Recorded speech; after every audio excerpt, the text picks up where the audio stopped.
السلام عليكم ورحمة الله.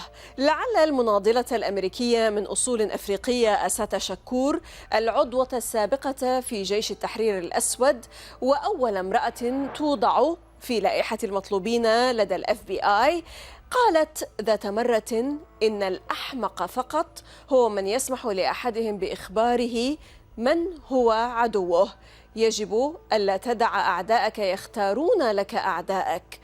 ومع ذلك مرارا وتكرارا ظل هذا هو الحال دائما بالنسبة إلى أفريقيا، هذه القارة التي يطمع الغرب بالاستمرار في استغلالها، لأنه وبصراحة لا يعلم عدد كاف منا ماذا يحدث من الداخل، والأهم من ذلك لماذا؟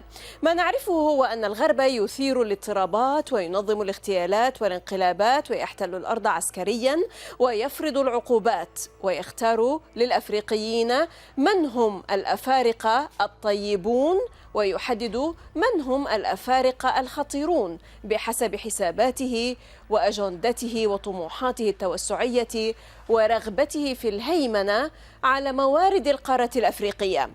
ولعل فرانس فانون الفيلسوف السياسي في كتابه الرائع معذبو الأرض يقول إن تثقيف الجماهير سياسيا لا يعني ولا يمكن أن يعني إلقاء خطاب سياسي. ما يعنيه ذلك هو أن نحاول من دون هوادة وبشغف تعليم الجماهير أن كل شيء يعتمد عليهم، وأنه إذا تقاعسنا وتلكأنا فهذه مسؤوليتهم، وأنه إذا ما تقدمنا إلى الأمام فإن الفضل في ذلك يعود إليهم أيضا. فانون اعتبر الاستعمار شكلا من أشكال الهيمنة الذي كان هدفه الضروري للنجاح إعادة ترتيب عالم الشعوب الأصلية.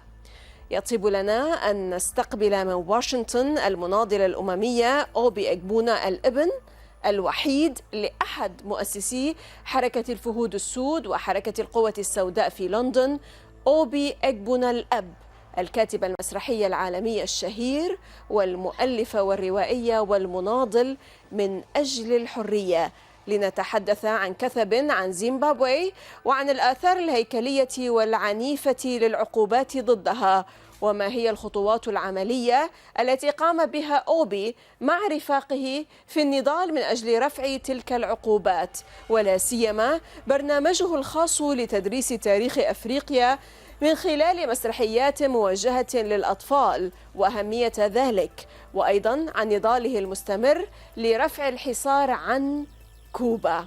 أهلا بكم إلى حلقة جديدة من الداخل، معكم زينب صفار، تابعونا.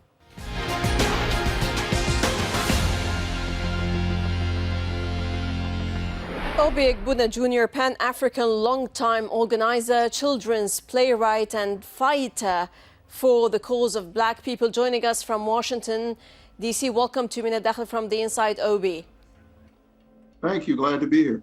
Pure pleasure to have you. Well, Obi, as an African history teacher for over 32 years and as a children's playwright, and from that comes an online effort, a program to teach Pan-African history to African children worldwide, in partnership, of course, with Mass Emphasis, which is a children's theatre and history company which you founded 10 years ago.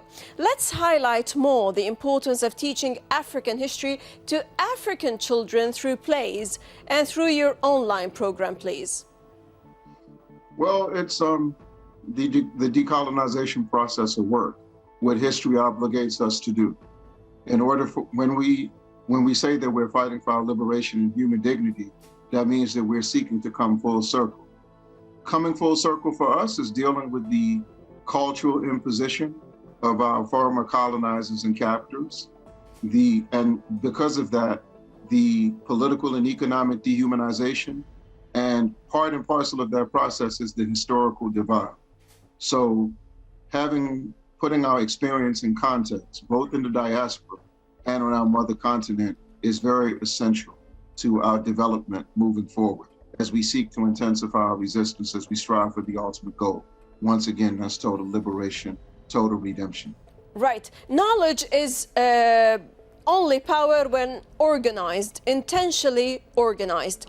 Why have you chosen to work on organizing children, mainly teaching them history at a very young age? Is it because of the fact that Black people's exposure to their past has been limited? That's part of it, but also just following the historical trail of the greats who come before us. As Daughters and Sons of Africa celebrate the 50th anniversary of the transition of Osagyefo for Dr. Kwame Nkrumah, one of the strongest attributes of the Convention People's Party, the Ghanaian Revolution, was the Youth Pioneer Institute. In the 4 years that the icon and president of Burkina Faso, His Excellency Thomas Sankara, between 1983 and 1987, patterning it after the Youth Pioneer Institute, they had the pioneers of the revolution. In Cuba, in revolutionary Cuba, one of the most essential vehicles they have is La Calmanita, which is a children's theatrical vehicle. So when we created Mass Emphasis 11 years ago, this is what we had, this was our intent. Mm-hmm. And we have a production coming up that we're looking very forward to on the 25th of June. This year also marks the 100th birthday of the Pan-African giant and icon, Ahmed Sékou Touré, the first president of Guinea, the leader of the Guinean Revolution. Mm-hmm. And we have a play called Ready for the Revolution, which is about him and a great sister, Mbalia Kamara, who led the women in that struggle for Guinea's independence. So this is our latest offering. That same day, while we're doing that in Washington, D.C., some young people we're working with in Burkina Faso who are building a center in honor of the late Thomas Sankara. They're going to do a play we wrote a few years ago called In Remembrance of Kwame Nkrumah and Thomas Sankara. And then in Haiti, we have some young people who are going to be doing a play called Dim Parsley, which in the way you say in Creole, let me hear you say parsley. In the 1930s, the US-backed military dictatorship of General Rafael Trujillo went on a genocidal escapade against the Africans in the Dominican Republic that were there out of Haiti. He said he wanted to stop the Haitianization of the race. Mm-hmm. So his death squad came up with an idea that they would make the Africans use the word parsley. And the way the word rolls off your tongue, you can distinguish the French pronunciation from the Spanish pronunciation.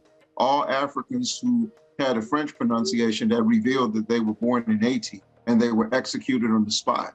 And thousands of Africans were executed in that manner, in that barbaric genocidal manner. So we're doing those plays together on the same day.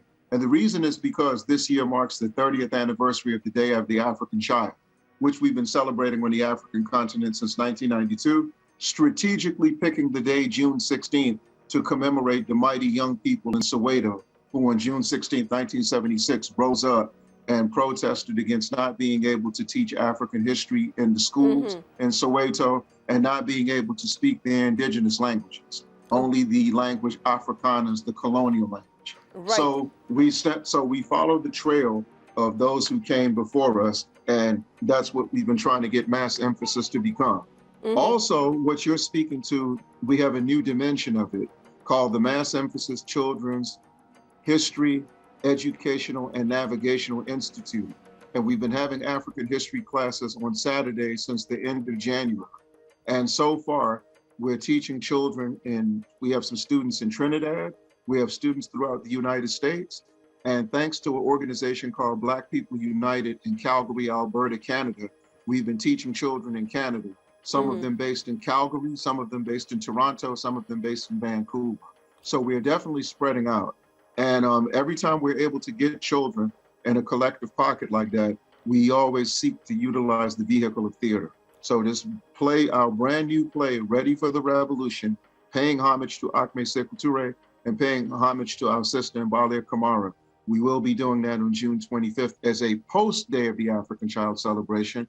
Young people are going to be doing a play in Burkina Faso, and young people are going to be doing a play in Haiti, which I just finished mentioning. Excellent. As someone who has written over 400 articles since 2006 about Zimbabwe and made a verbal agreement to write a book using those articles as a backdrop, which represents work from 2002 to the present day right now. Why, Obi, Zimbabwe? What are the major themes that you would focus on, and what are the lessons learned in this long, arduous process? And what new venues would you present to the African readers and also non-African ones?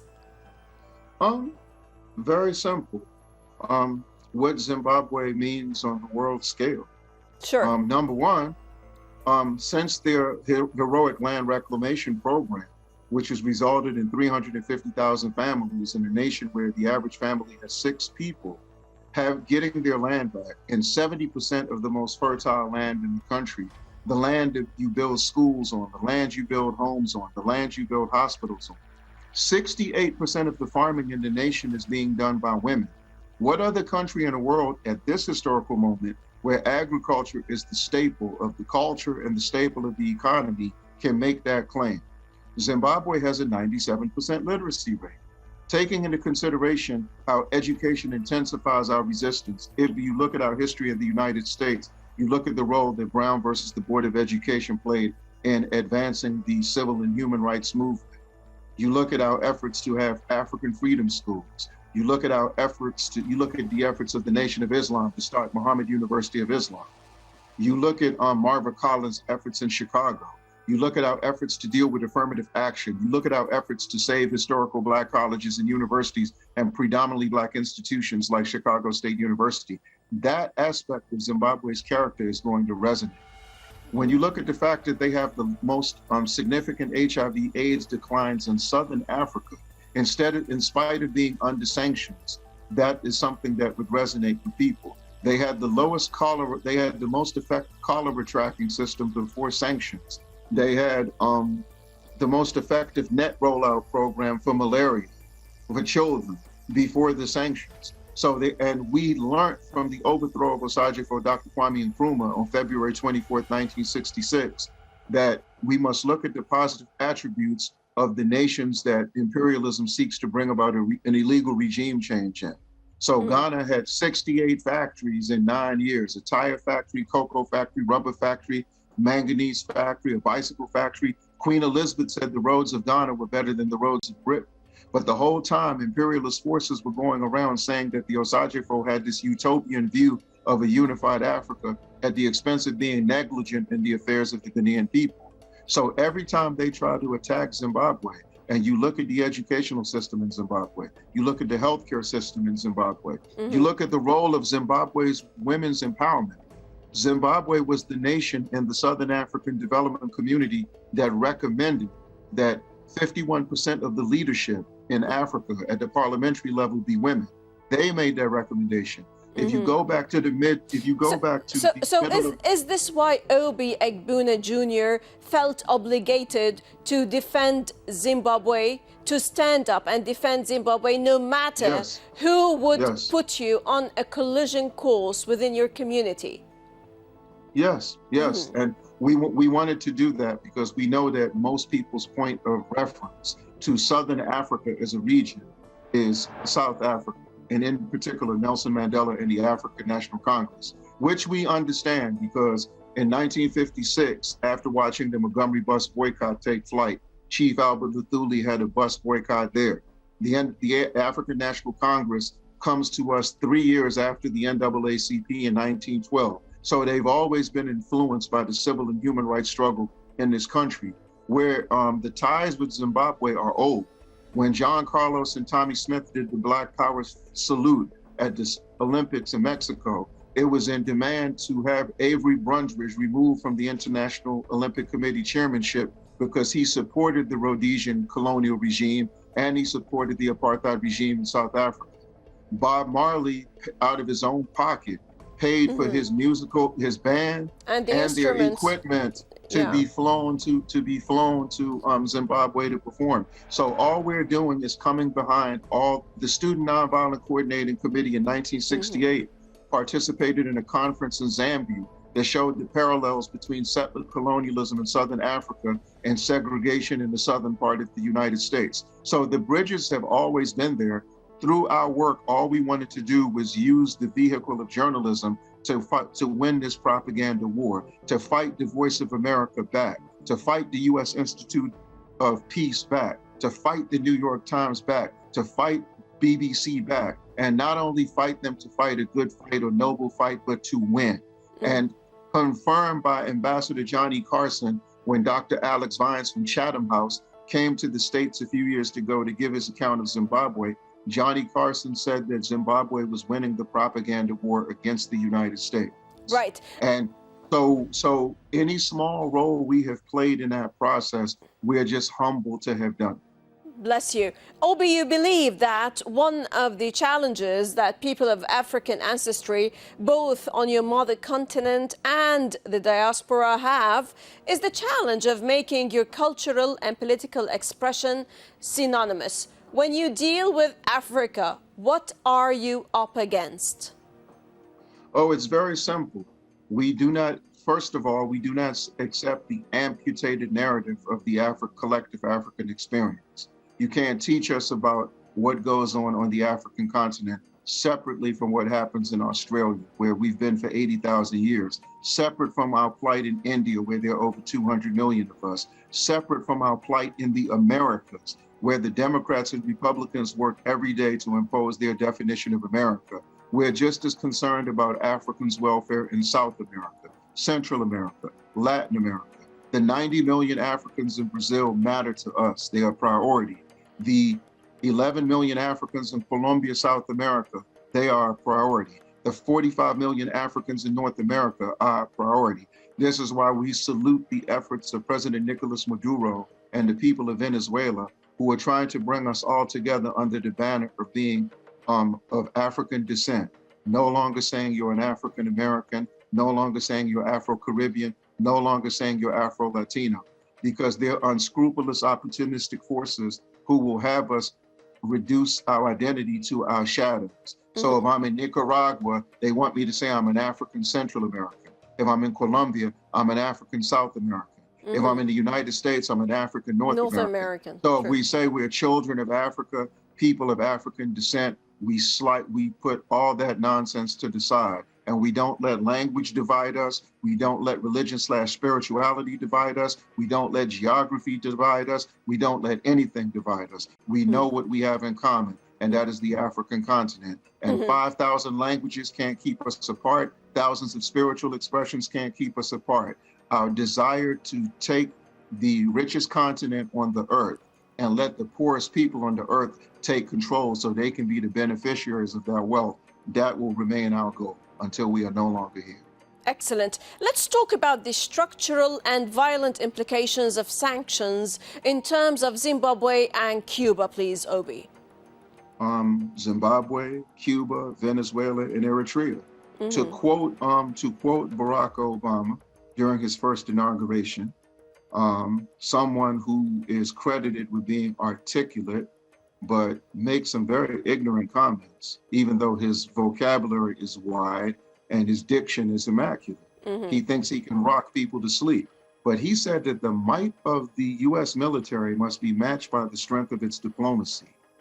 What does that mean? That means that even though their preference is to assassinate leaders like they did Lumumba, assassinate leaders like they did Pio Pinto, assassinate fighters like they did Brother Malcolm, Medgar Evers, Martin Luther King, even though that is their preference, bomb countries into submission like they attempted to do in Libya, like they did in Panama, like they did in Grenada, that is their preference. But if they can't do that, they will use diplomatic means to starve the babies of your nation, to starve the women of your nation, to starve the men of your nation, to crush your educational infrastructure. And to make regime change of your nation. And to make regime change enticing to the people that they're starving. Exactly. And to convince and to dictate to the people, if you want these sanctions lifted, rise up against your own government. Even though you know that government embraces your legitimate aspirations. So this is a weapon that they've become too comfortable with. So the blockade on Cuba, it must go. It has cost them nearly $160 billion, and 154 nations are against it. Only Zionist Israel, paying homage to Hitler, and the United States are in favor of it. The African Union has said that the sanctions against Zimbabwe must be lifted, but they're still there. A few years ago, a false propaganda by the European Union to the United Nations Security Council that Eritrea was harboring al-Shabaab terrorists, and they used that as an excuse to impose sanctions on Eritrea. And when they did it, when the Security Council sent a team there to investigate and found out it wasn't true, it still took them nearly 5 years before they lifted the sanctions. Think of the people who died. Think of the people who starved. Think of the impact it's had on the healthcare system, the impact it's had on the educational system. So we're saying to our comrades all over the world who rally for reparations, we just don't want reparations for our kidnapping and displacement from Africa. But every African nation that's been under colonialism, every Caribbean nation that's been under colonialism, reparations should take place. And last year, we pushed an appeal that Africans all over the world, 9 Cuban Friendship Associations in the Caribbean signed on to it, organizations all over the world signed it, that Cuba is seeking repair for the damages that the blockade has caused. So we challenge our sisters and brothers who passionately push for reparations, which we support. Yes. And Obi, sanctions should be added to it, compensation for sanctions. And you haven't just been going around calling for the ending of sanctions. You've been dynamically involved in organized activity through music, through media and arts, teaching Black history to create the atmosphere for the sanctions to be lifted. What are the practical things that you have done for Zimbabwe, for Cuba during this time that they've been under sanctions? Quickly, if I may. Quickly. Between 2013 and 2015, we worked with M1 from the internationally acclaimed hip-hop group Dead Prez, and we created a project called the Battle Cry for Cuba and Zimbabwe. Over 100 songs of music from artists all over the world, calling for the lifting of sanctions on Zimbabwe and the blockade on Cuba, and Venezuela for that matter. 2 years ago, we saluted Cuba's efforts. We organized a campaign called Africa and the World Thanks Cuba. This was for the excellent work that the Henry Reeve Medical Brigade did during this genocidal corona pandemic, where they have 57 brigades in 40 nations. So we had artists in 10 African nations, 7 Caribbean nations, 14 cities in the US, and 4 European nations. We had 2 concerts where they performed saluting Cuba. So we were able to do that. We have done the first children's play about the Cuban doctors outside of the diaspora called Cuba's Greatest Army, a tribute to the Cuban doctors. On the Zimbabwe side, we've done 3 plays. The first play we did about Sally Mugabe, whose work in 1982, a conference she organized, laid the groundwork for the Day of the African Child to become something we embrace both on the continent and the diaspora. We did a play about Zimbabwe's Heroes Acre, where the greatest freedom fighters are buried. And we did a play about the man who led the armed struggle, the Second Chimurenga, General Josiah Mangama Tongogara, who was a guerrilla in Zimbabwe, a guerrilla in Mozambique, and also active in the struggle to liberate Zambia from colonialist forces. So those are the plays we did. So we use culture when we can, we use the arts when we can, because that's one of the main things the State Department has always used is art and culture. That's one of the main things that Hollywood has used, art and culture. So in the spirit of the Harlem Renaissance, in the spirit of the Black arts movement, in the spirit of the decolonization renaissance, the Sékou Touré and the people of Guinea introduced, we move in that direction. We continue that trail. That's what we're attempting to do. So we will continue to do more work on the artistic front to bring about, and as a matter of fact, there's a possibility.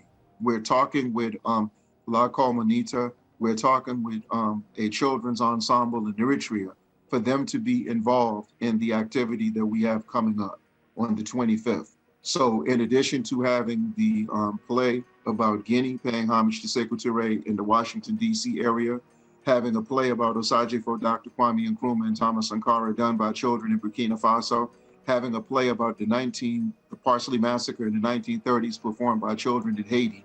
We're appealing to Cuba, appealing to Eritrea to have some children perform that day. So we're always looking to make those strategic artistic linkages. to maintain those linkages so we can expand. So we fight the enemies of Africa and the planet on all fronts. Of course, none of us are free until Africa is free, and none of us are free until Palestine is free, until Kashmir is free, until humanity is free from genocidal imperialism and occupation. Obi Egbuna Jr., we learn so much every time we talk to you, not just pages, rather volumes of African history. Thank you for being such an inspirational struggler who puts words into action and breathes life into every stride towards a united and liberated Mother Africa. Always a pleasure to have you, Obi. The pleasure is mine. Thank you. Most welcome. ودائما الشكر لكم مشاهدينا الكرام على طيب المتابعة. للتفاعل أكثر تابعونا على صفحات السوشيال ميديا، وحتى نلتقي من كل فريق عمل من الداخل من كل الميادين. السلام عليكم ورحمة الله.